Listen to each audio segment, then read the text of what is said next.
Ya, Anda kembali di Apa Kabar Indonesia Siang, melanjutkan tadi pertanyaan menggantung saya Pak Asmi, bahwa landasan regulasi kita ini sudah cukup kuat sebetulnya untuk menopang program swasembada pangan ini. Nah, apakah artinya sudah benar ya kebijakan ini sudah berada di jalur yang benar untuk melindungi petani, terutama dari pihak-pihak mafia pangan? Ya, kalau kita lihat regulasi yang dibangun tadi, salah satunya juga kan kita bisa ada Impres nomor 14 2005 tentang infrastruktur bagaimana ya irigasi kita dibenerin, terus ada koperasi desa. Benar. Untuk mengkat tengkulak yang di bawah tadi untuk dibawa ke Bulog. Dalam tataran implementasinya tentu ini menjadi landasan yang kuat. Berarti kan tinggal pada pelaksanaannya. Republik ini selalu menjadi persoalannya kan tentang budaya dan perilaku. Maka ketentuan hukum pidana juga mengatur. Misalnya orang ada monopoli, kita punya undang-undang monopoli. Ada orang yang tidak sesuai berasnya yang kadang dioplos. Kita lihat ada tragedi kemarin di Cipinang, ada di gudang-gudang tertentu yang terkadang. Makanya kita bilang, hai oknum-oknum tertentu berhentilah. Ini presiden kita kepengen swasembada pangan ini betul-betul ada. Dan ini kan terbukti. Kalau tadi dibilang indikatornya ada tidak keran impor yang dibuka di tahun ini. Sepanjang keran impor itu tidak dibuka, mungkin orang ada sembunyi-sembunyi, itu cara dia lah. Bagaimanapun selalu ada orang untuk curang kan. Tapi setidak-tidaknya hari ini pemerintah tidak buka keran impor. Ini kan berarti ada sinyal menunjukkan bahwa efektivitas dong. Gitu. Nah, kalau semuanya satu komando, betul nggak? Ini aman. Yang repot ini kan nanti ada orang yang biasanya diuntungkan nggak mau dong dengan kebijakan-kebijakan begini untuk menguntungkan petani. Akhirnya muncul resistensi. Muncul loh. Selama ini saya dapat untung sekian. Selama ini distribusi saya dari hulu hilir karena dia sudah ambil dari petani, terus dia kartel, dia punya usaha-usaha yang memang udah dia siapkan untuk sampai mengendalikan itu. Akhirnya terkadang pemerintah menentukan ini begitu dia stop beras itu tidak ada di pasaran 10 hari, 5 hari, udah jerit ini di pasar-pasar. Begitu barang nggak ada, ya seolah-olah harga pasar. Padahal ini bukan harga pasar. Kementerian bilang stok kita cukup, tapi kok harga tinggi. Benar. Lah kan ibu-ibu panik, ya kan? Ibu-ibu kan yang penting beli duluan, ya kan? Iya, benar. Beli aja dulu biar aman, biar tenang. Daripada makan obat sakit kepala 7 butir, pikirnya kan yang penting stok pangan itu ada. Akhirnya pembelian yang dianggap terlalu banyak tadi, itu menguntungkan pengusaha tertentu. Ini yang kita pikir, akhirnya regulasi yang tadi sudah dibuat, kembali kepada ketegasan kualitas penegakan hukum kita. Berani tidak tim Satgas Pangan yang sudah terbentuk. Itu kan udah satu kesatuan. Kayak pemilu ada Gakumdu yang situ udah bersatu. Hari ini Presiden juga sudah menyiapkan itu tim Satgas Pangan. Dari semua unit, dari polisi, lembaga-lembaga strategis itu sudah ada. Betul. Ya tinggal kan kita mau bergerak, orang-orang yang sudah diamanah itu mau bergerak nggak? Tahu kok titik-titiknya di mana, tahu kok titik-titik rawannya di mana, tahu kok pemainnya di mana. Tinggal eksekusi aja sebenarnya. Ya, tinggal eksekusi. Kalau merah putih ya merah putih, jangan setengah merah putihnya. Benar. Gitu. Oke, saya mau kembali ke Prof. Lilik. Prof. Lili, dari sisi ekonomi pertanian, bagaimana mungkin bisa Anda jelaskan bagaimana multiplier efek nih swasembada beras terhadap desa dan juga ekonomi lokal nih, Prof. Lili? Iya.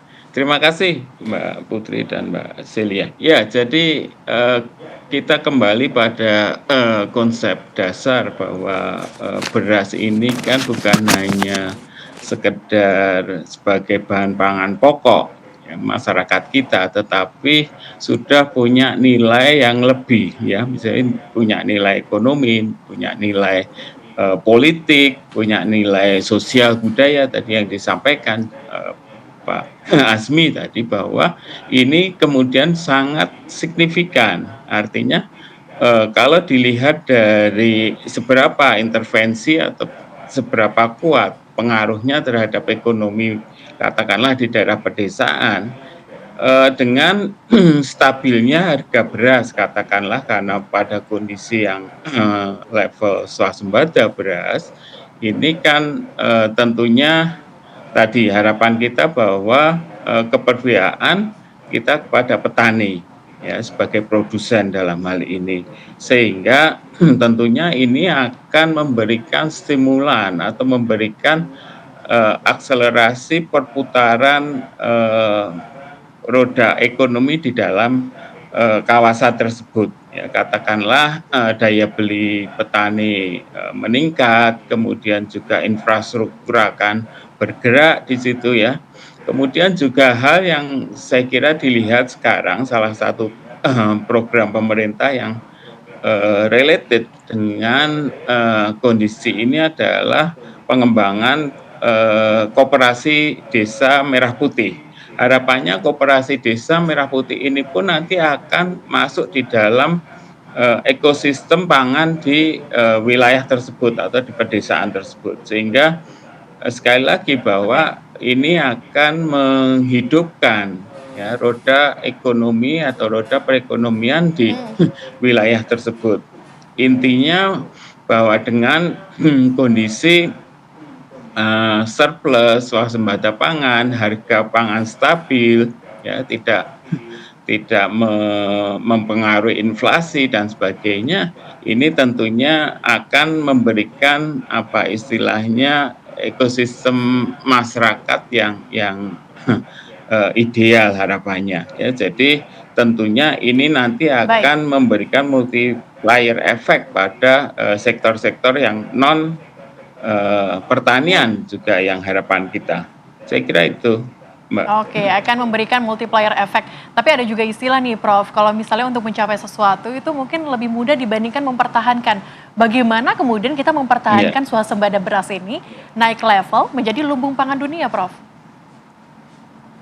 Ya, ini saya kira sesuatu yang perlu kita garis bawahi bahwa swasembada beras di dalam kalau kita bicara lumbung pangan ya bahkan kalau kita lihat 2045 itu kan visinya Indonesia menjadi lumbung pangan dunia. Nah, tentunya ini sebagai apa ya istilahnya entry point ya dengan status swasembada beras tadi seperti yang di awal kami sampaikan bahwa status atau situasi kondisi seperti ini yang harus kita pertahankan ya berkelanjutan.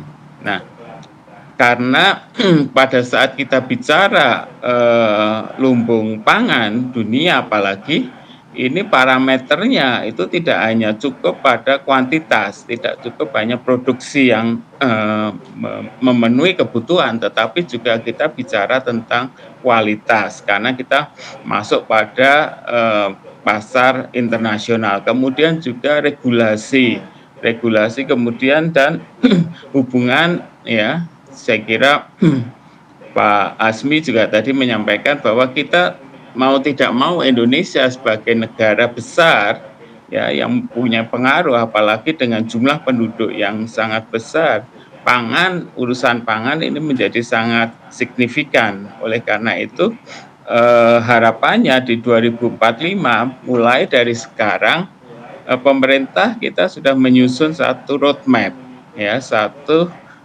grand design untuk menuju lumbung pangan dunia. Saya kira itu ya mungkin yang perlu dipersiapkan, tetapi dalam jangka pendek tentunya mempertahankan swasembada pangan itu saya kira sesuatu yang harus. Oke. Ini tidak lagi hanya sekedar mimpi ya, karena kalau kita lihat produksi yang melimpah, stok beras yang saat ini tertinggi ya sepanjang sejarah, kemudian petani yang juga makin sejahtera, hingga regulasi yang berpihak semuanya mengarah kepada satu kesimpulan bahwa swasembada pangan ini bukan lagi cita-cita, bukan lagi hanya mimpi, tapi proses nyata yang kini sudah berjalan. Terima kasih banyak Prof. Lilik. Pak Asmi, mohon maaf waktu kita sangat terbatas, tapi yang pasti penjelasan dari Pak Asmi dan Prof. Lilik ini menambah rasa optimistis kita ya terhadap swasembada pangan ini. Terima kasih banyak, sehat selalu Pak Asmi dan juga Prof. Lilik.